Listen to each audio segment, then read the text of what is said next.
Welcome to Pindar Poetry. We hope you learned something new. In this video, I will show how to make a stock radio Bluetooth.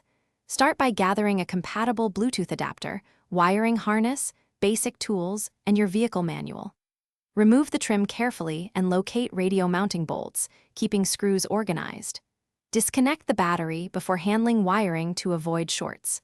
Follow adapter wiring to radio harness and secure connections with proper connectors. Pair your phone and test audio and microphone functions before reassembling trim. Begin by gently removing trim and unbolting the stock radio while keeping track of fasteners and clip placements. Pull the radio out enough to access the rear connectors and note the harness orientation.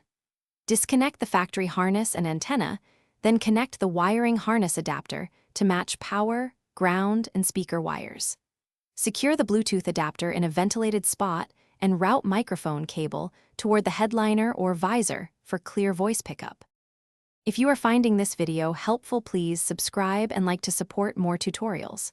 Quick recommendation: pick up Little Tree's Black Ice to keep your cabin smelling great after a long install and to cover any lingering workshop odors. It's a small upgrade that makes test drives nicer and gives your car a fresh personality during demos. Check the description for the link and other deals. Now let's get back to the video. After wiring and securing the adapter, reconnect the battery and power on the system to ensure proper voltage and stable operation.